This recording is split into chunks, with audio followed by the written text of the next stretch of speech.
How's everyone going? Welcome back to another carriage 998 MTMR railway unboxing video. Well, everyone knows what this is already from the title, so let's get to it.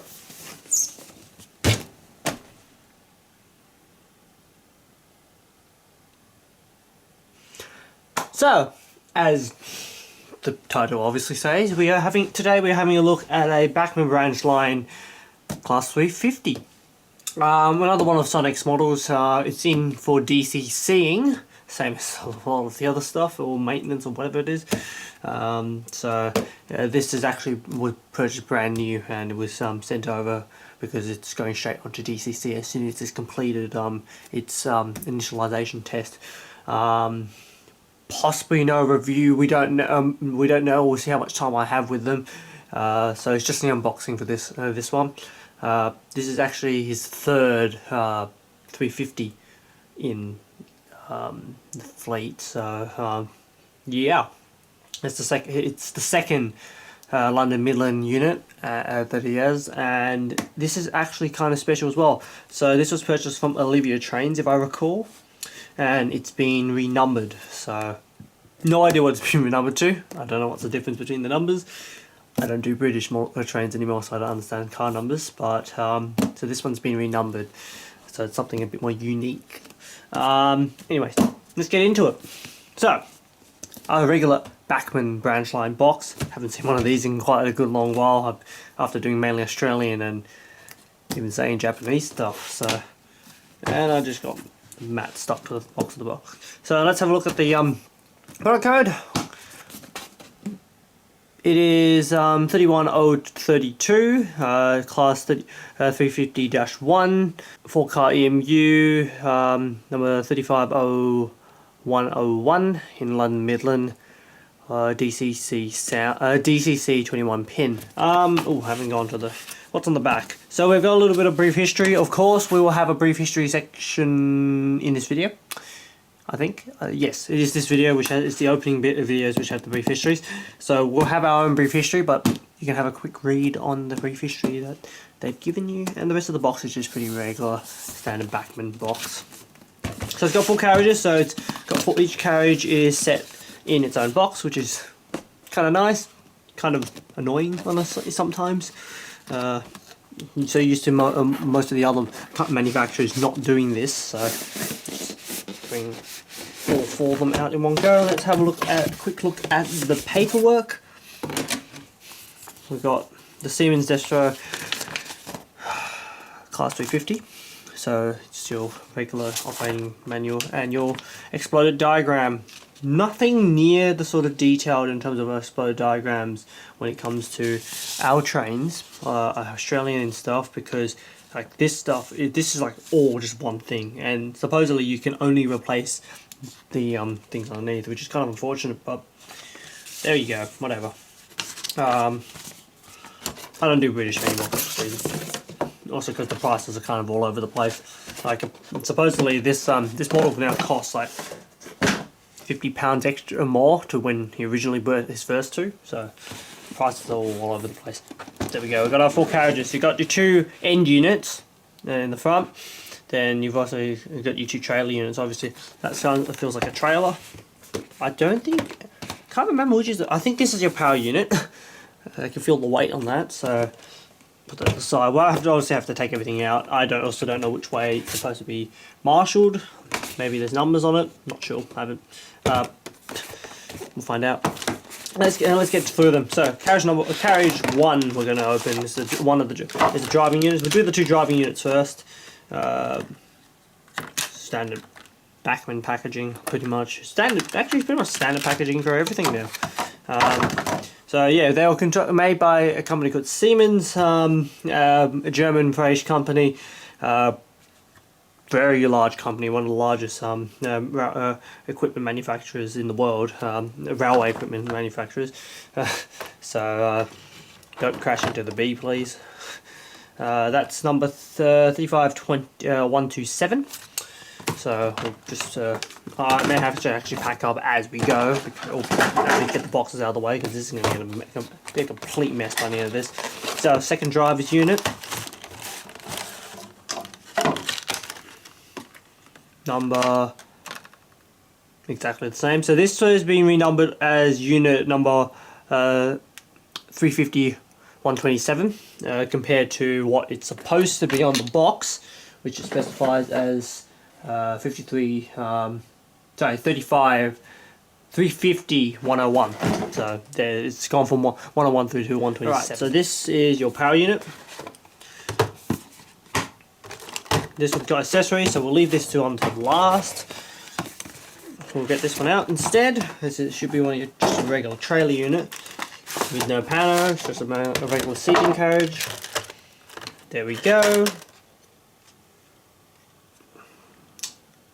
This one's number 66837. I think every carriage actually has its own number, I just realised. Yeah, every carriage has its own number, and then you've got your end with then you've got your like unit end numbers. Actually, that should the motor unit should have the couplers for this rather annoying unit as well, which is a proprietary system from what I recall. Anyways, let's get the unit out first. Whoa, that is very heavy. Let's have a look at this. So these are our... Yeah, okay. So, we will actually have to open this up, unlike most of my other stuff, where basically you've got extra detailed components. Not that I would recommend using them, because the problem is they will restrict your movement around curves, and that's not a good thing. But you've also got your couplers. These coupling rods, that you'll have a close-up view of them. These coupling rods, basically the way, and you've also got couplers for the ends of the units if you really want to have them fitted. I suppose they were probably fitted originally, but whatever. They allow you to transfer power through the whole unit, so it means you only need one decoder, unlike some other manufacturers who make you get two decoders just for one unit. So there we go, everything's out of the box. An absolute mess next to the camera, but that's your power unit right there. You can already see that a section of the unit has a massive motor sitting right there, but the rest of it's clear. So there we go.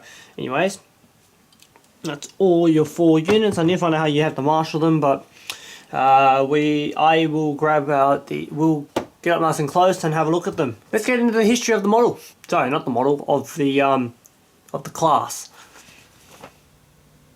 The British Royal Class 350 is an electric multiple unit manufactured by Siemens. It was introduced into service in 2004. There are 4 sub-variants that currently all operate with West Midland trains. There were 84 4-carriage sets built that first entered service with central trains between Birmingham and Northampton, replacing the Class 170 Turbostars. The trains have operated with other companies throughout the years, such as Silverlink, London Midland, Transpennine. Today, all of the class is operated by West Midland Trains on the West Coast Main Line. Alright, here we go. We've got all 4 units currently on the table, and unfortunately because of the offset in weight, mass to be more accurate, it is now just rotating itself on its own. Oh well. So we've got the 2 driver units on each end, obviously, and then we've got the 2 the power unit just there, and the trailing unit. They've all had the non-motorized units have had to be blue tacked to the table because they were rolling off the table. I really don't like doing DMU units, and that doesn't help because I do a lot of EMU units as well. Technically this is an EMU, so whatever. Anyways, we'll have a quick spin with all of them around, and then we'll we'll have a look at just the driver units together, and then just the trailing units, and that should so we're doing both our first impressions and our detailed looks at the same time. Time for some first impressions.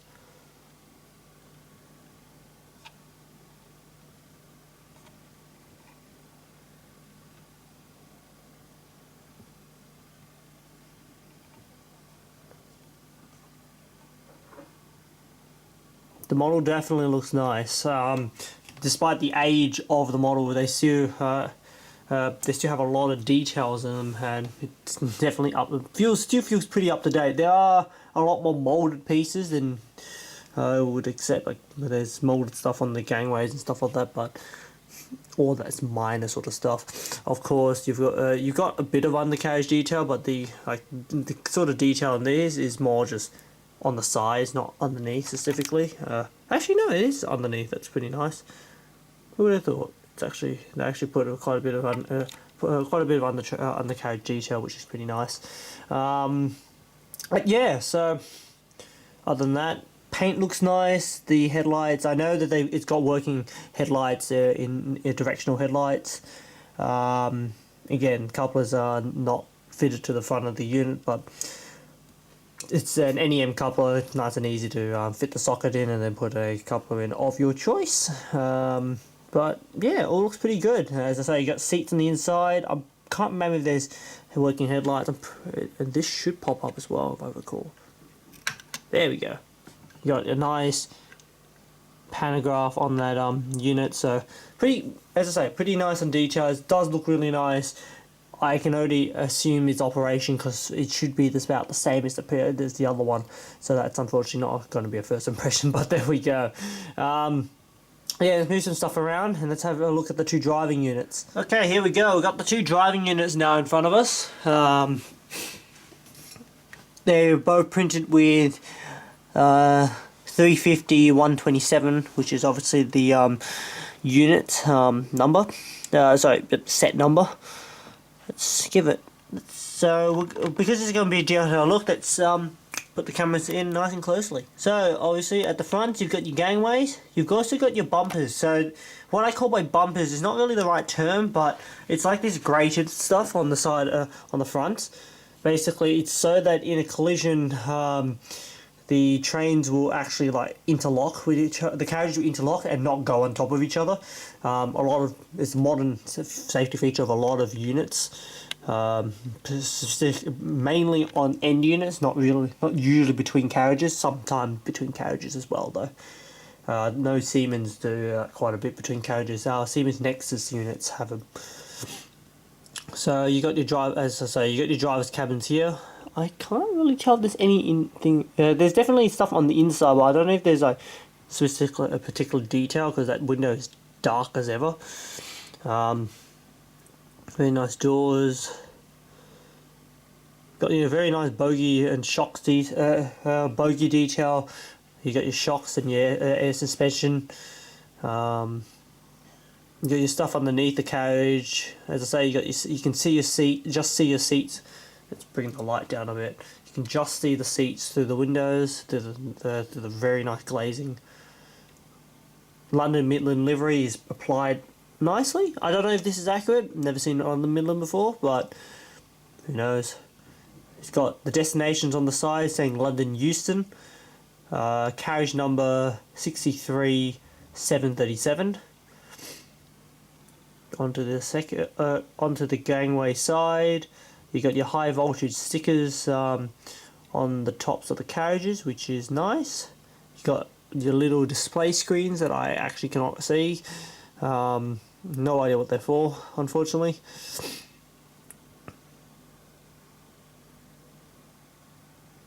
Onto the second unit. What's the number of this one?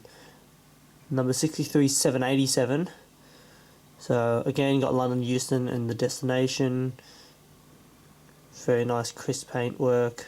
Very nice detail underneath the carriage. You've got your air conditioning, your HVACs on the roof.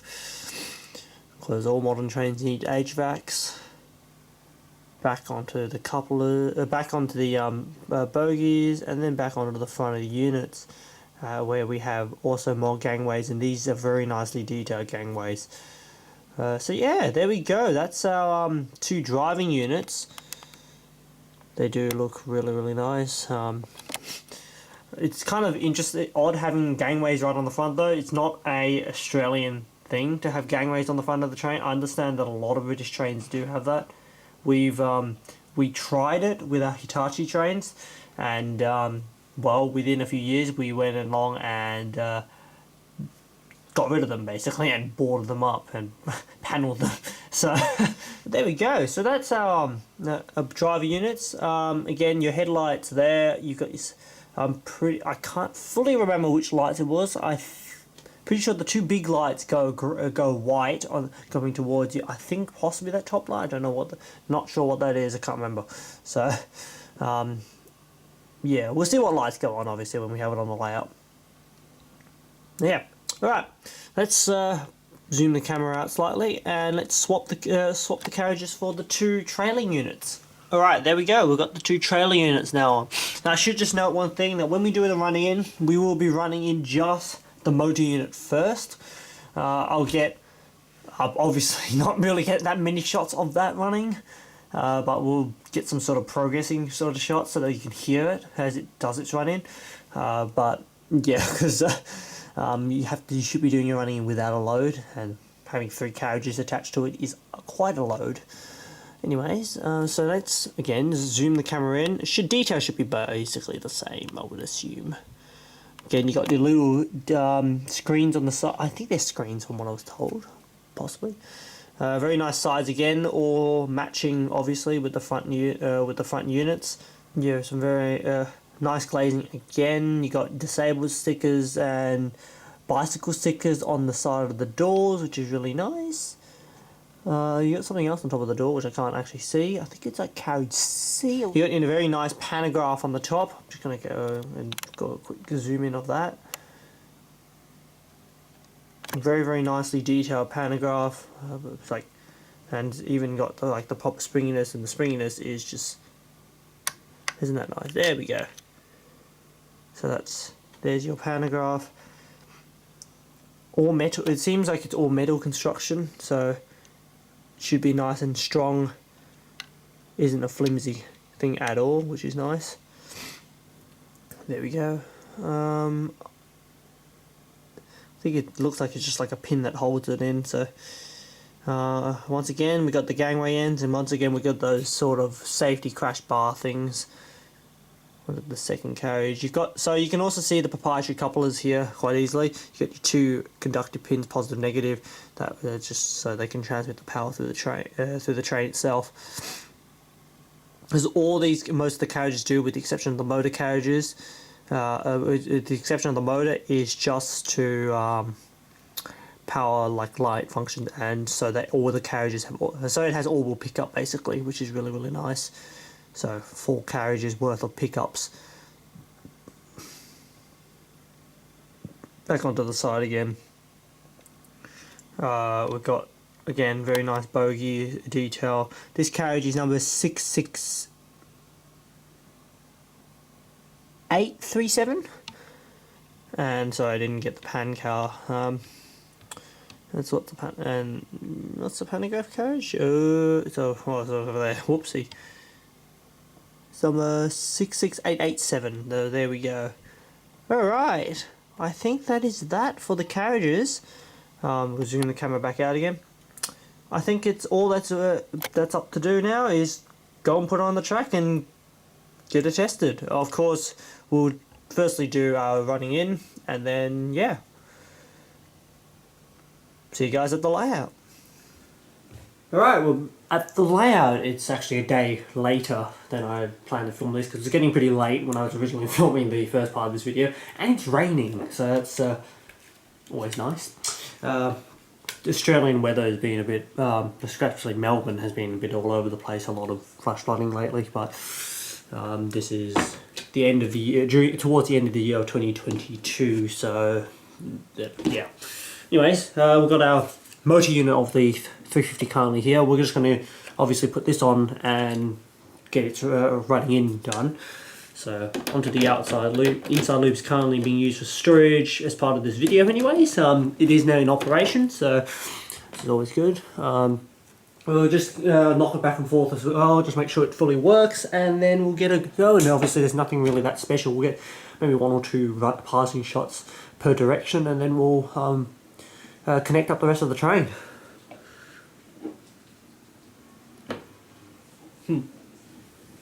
Would help. Yeah, I'm pretty sure this thing like shoots off a bit as well. Well, it doesn't really. Quite decent slow speed.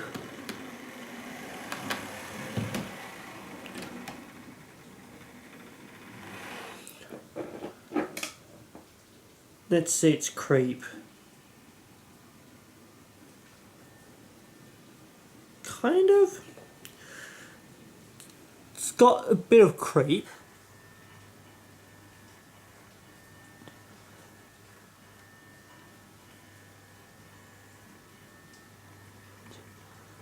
Yeah, I'm not even touching the controller, just sped up on its own. So there we go. Anyways, let's get it going. 30 minutes in each direction.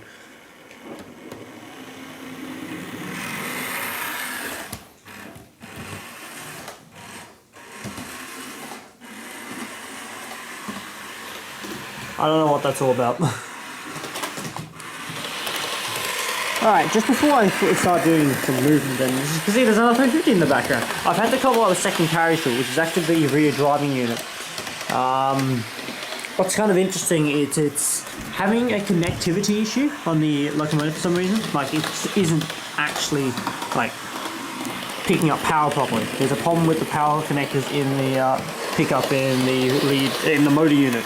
So I'm just using the pickups from the main unit. Well, I may have to take a look at it later on to after the video's over to see what's actually going on. It seems like whenever the unit's tilted to a particular direction, because this is at what, about 45% on the controller, and it's moving pretty fast.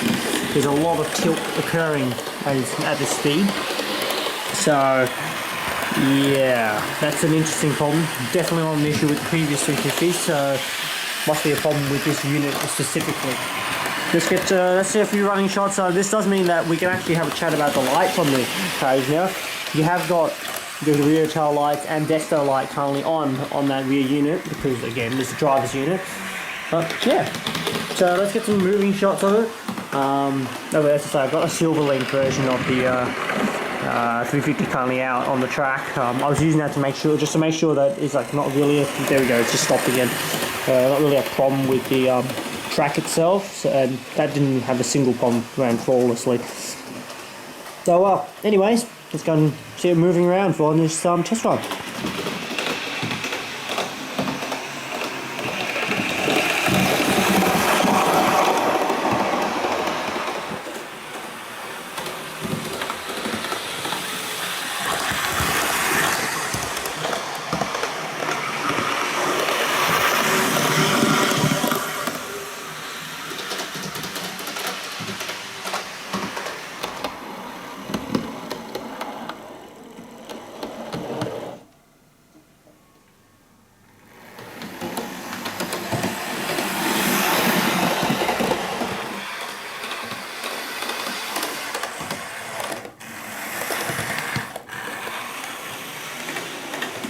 Alright, so it's a day later, and well, pulled apart the whole model.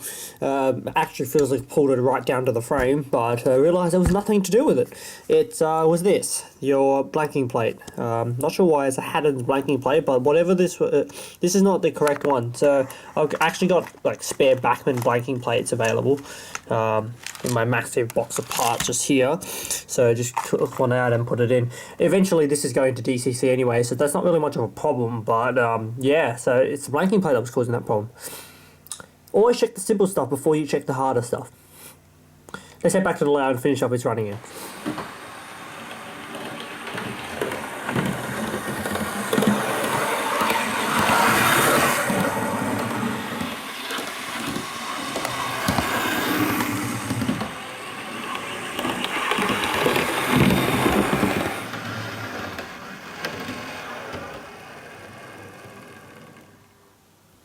Alright, so I've got all the other units now in the background. Finished running it in finally after all the issues we're having. So yeah, let's put it together. Good thing with the putting together the carriages aren't too difficult, especially getting the formation right. Each carriage is marked with a letter underneath them, so yeah, it's probably going to be pretty simple. And I assume that what you want to do is have all the letters facing in like the same direction, possibly. So coupling up, you use these little things that come in the pack, obviously. What you will notice is on them there is a side which has metal prongs. Those metal bits obviously need to go into the top of the couplers that you can see right there. So I'm not sure how well it's going to be to do this on camera. We'll put one on camera together, and then we'll have the rest of the train set up, because it's going to be a bit tedious if we're going to have the whole thing put together. Alright, here we go. Usually I would use the workshop table, but I also can't be bothered. So, as I say, you get your unit, making sure that it doesn't really matter if you do put the prongs upside down. If you do, it's not going to damage anything specifically. It's just you're not going to get any power through the carriage, which means less pickups, or just not, like, the carriage may not work altogether. So then you don't want to push too hard, because you will probably, because they can take a bit of flex. Like, I remember these taking quite a bit of flex, but holding the plastic and then just making sure the clip goes all the way in is what you really want to do. Like that. Just make sure it's the whole way in, sort of thing. Because it's probably easier to hold from the top and then push through, allowing room for it to come through at the bottom.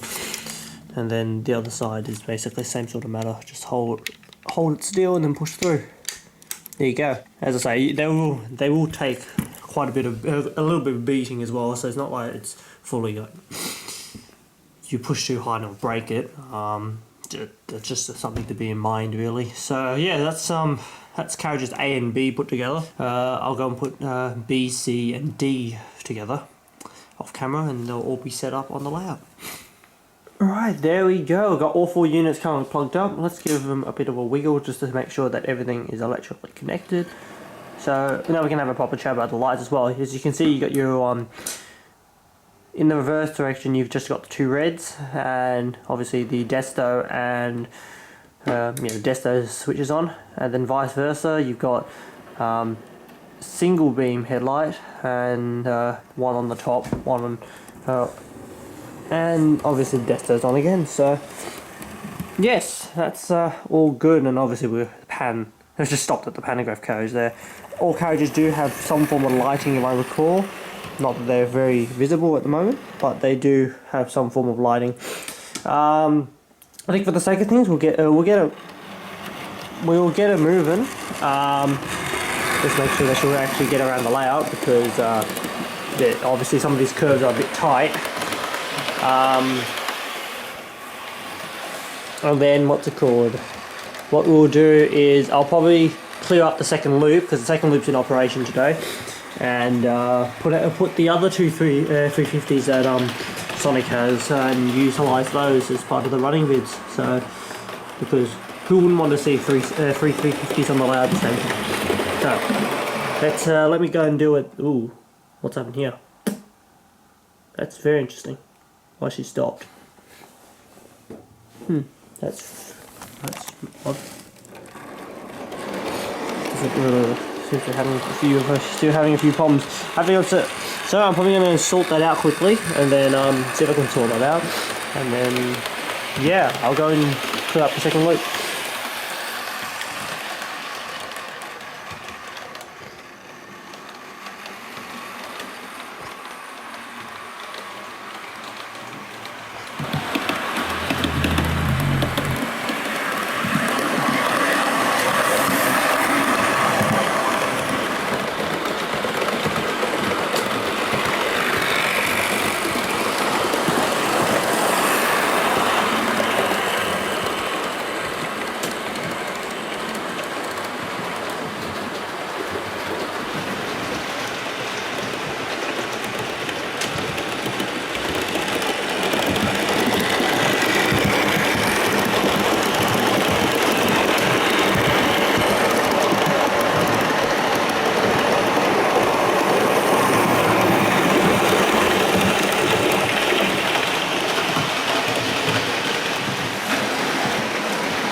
I think that's probably enough running for well, this 350 anyways. We'll leave the other one running, I think. We'll see if I can talk over. In any case, yes, the last few shots would have realised that one of the 350s actually had to get pulled off. And we'll have a chat about this in the conclusion, seeing that probably a good time that we conclude this video. I think it's gone for a little bit longer than I wanted, especially with all the running shots. So let's have our final thoughts, ish. Right, so these ones had to be pulled off. It was running behind the other unit for the Silver Link one, which is actually the oldest out of all of them. But the issue that seems to be occurring is when the bogie tries to turn, your coupler is actually jamming up underneath the gangways, which is answers why this one has couplers removed. But it's a bit annoying because, for obvious reasons, in push mode means there's more issues with that. The rear end wasn't having any problems, it was just the front end. So, well, carriage D is actually the rear end, but so this is the end that was coupled to the back of the Silver Link one. So front of the Silver Link one. So yeah, so that's a slight problem, and I guess it's just as the moment I get it off the board, it swings freely, but the moment that it's like leveled. So that's a slight issue with the way the model is, and it was a problem that we were having originally as well, which I'm pretty sure is the reason why the Silver Link one only has one coupler on the front, which is kind of interesting as well.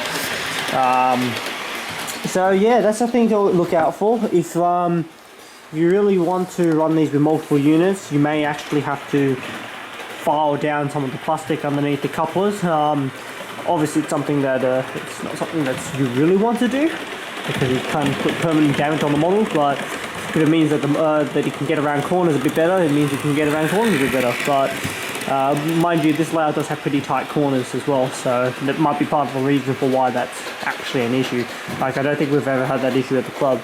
So there you go. In any case, pretty nice models, despite all the issues. Not sure why it was fitted with a Hatton's blanking plate, because unfortunately this, even though DCC is a standard, blanking plates are not.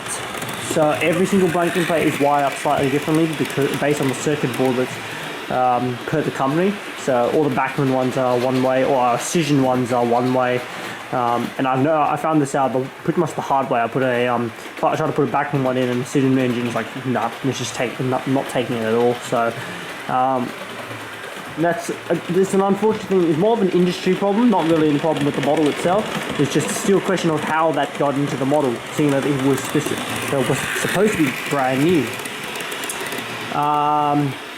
Other than that, pretty nice runner. They are definitely speedy little things. That as you could tell, at 50% they were running at a pretty good pace. So I haven't been running them any further than 30-35%, maybe even 40% on the controllers, because they just speed around the corners. So they do have a lot of power on them, especially the fact that it's only one bogey being driven and not all four units. Pickup wise seems to be good. All carriage pickups as per stated. So yeah, other than that, pretty decent model with the exception of these coupler issues, which for most people will probably be fine if you're planning to run a single unit, but for some others probably not so fine.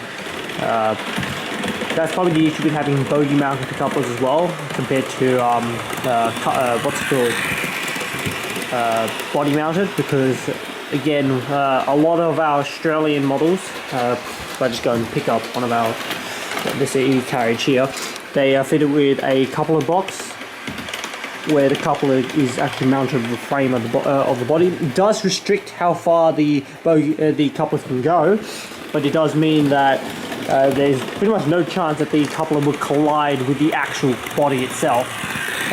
Sometimes you will have the bogey coupler collide with that box, so as per some of my grain wagons. But in any case, thank you all for watching. Hope you guys have enjoyed joining me for this unboxing video, not a review.